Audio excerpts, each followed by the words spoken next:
What's up, guys? It's Lugo back with Flex Peel episode 117. Today we had week 20, day two, our first squat session of the week. I had just regular competition squat.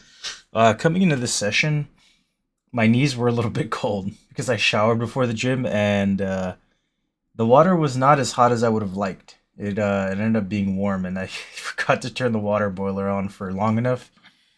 Usually I just let it go until it just stops heating up, and I didn't do that. So I usually try to take a shower before the gym, and then after later on in the day. But I ended up just forgetting to put it on long enough, so it was cold. So my knees were cold into this session. But I was like, I'm wearing knee sleeves anyway. It should be fine.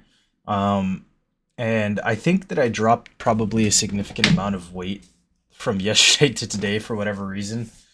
Because I had one meal and then my dad brought food, which was like a burger and fries that I ate. And that's pretty much all I ate. And I'm pretty positive that my calories ended up being under what I normally eat, or maybe like around the same. And for whatever reason, I just dropped weight like a pretty good amount because I weighed myself and I was like 269 and I was like normally holding around 273 with food.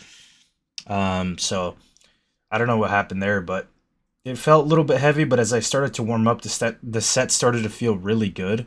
I felt very strong in my core, which is something that kind of doesn't happen a lot. Like I usually just have to try really hard to brace my core, but I felt pretty good in the midsection today.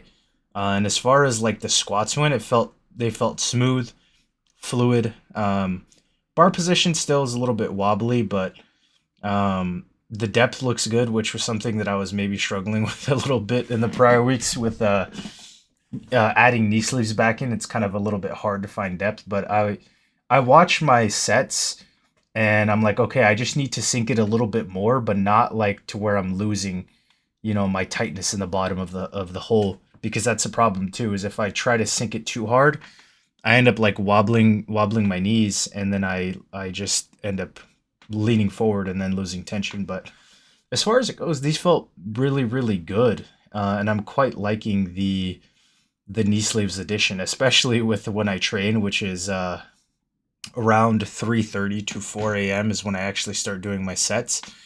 It is cold, man, and I know it's not like super cold for everybody else, but in California, like it gets to maybe like 110, and the coldest that it'll get is like 30 degrees Celsius. So it's like very, very cold here for us right now.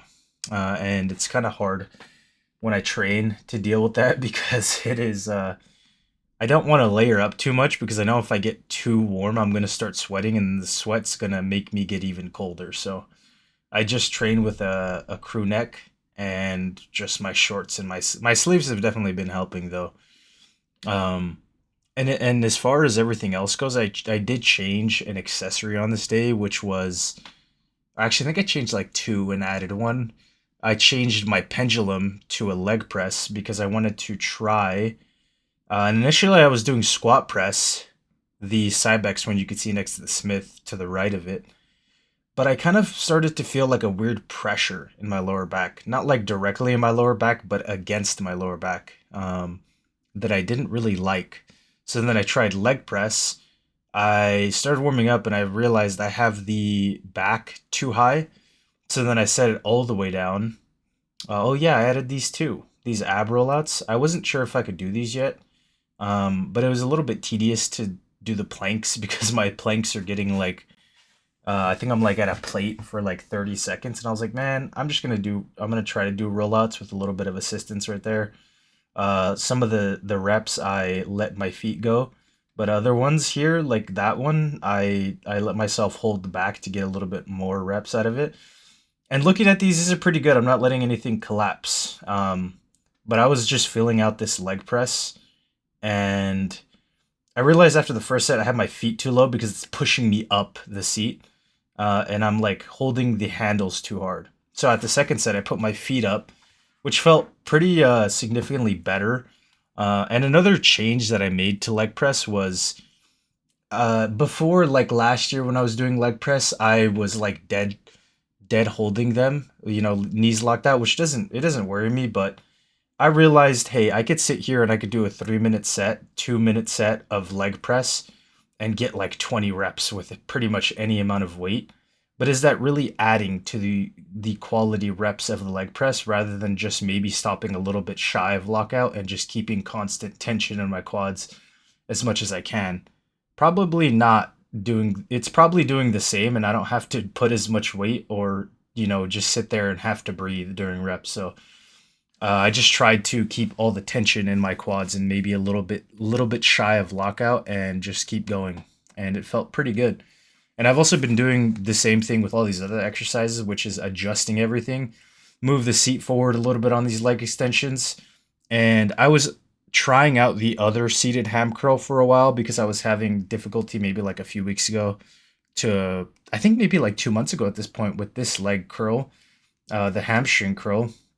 And when I switched back to this one, I'm just like, wow, this feels exponentially better on my hamstrings, as well as like I'm not getting the like forward hip drive as much, or it's not mattering as much as it did on the other one because the like top of my quad is locked down. So even if my hips are shifting forward, it feels like more of the tension is on my hamstrings. So I'm probably never gonna switch off of this ham curl because I feel like it just feels so much better. And I'm glad that I came back to it because the other one was around the shins and this one's around like the pressures around your quads. And I would like bring it down a little bit and then push the pad down so it's like pretty locked in place.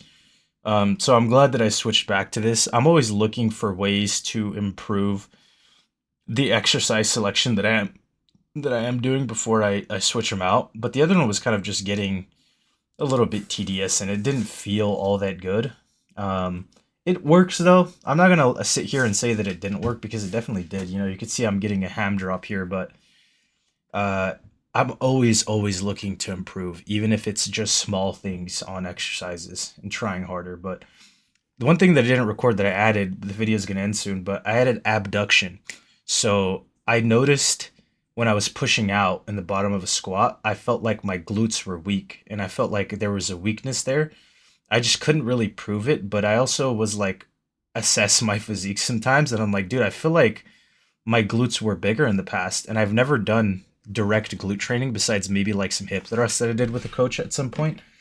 But usually I would get it from low bar, but since my bar position is a little bit higher than it normally is historically in training, I noticed that maybe I'm getting like a glute deficiency, and so I started doing abductions. And like last week, I could only do like 120, so I was like, for sure, this is a weakness that I need to fix. So I added in abduction on that machine on both of my squat days because it is a very big weakness. Just to put it in perspective, I did 150 for 5 today on abduction. And like a week and a half ago, maybe 2 weeks ago, I did 300 on the adduction for reps. So it is quite a big deficiency that I need to fix. And honestly, I'm glad that I found it. And I'm always analyzing because glutes in a squat are very, very important. And I think it's maybe one of the reasons that I'm like pitching forward or was pitching forward a lot, like losing tension. Not because of my core, but because my glutes were really weak. So I seem to have noticed that maybe it's helping a little bit, but again, the weight is too light right now to really tell. It only really shows up more and more when I get tired or when the weight gets heavy enough. So we'll see how it ends up in time, but yapped a little bit about that. That's pretty much it for today, guys. If you enjoyed the video, consider leaving a like, a comment, or a subscribe, and I'll see you tomorrow for some deadlift training. Thanks for watching.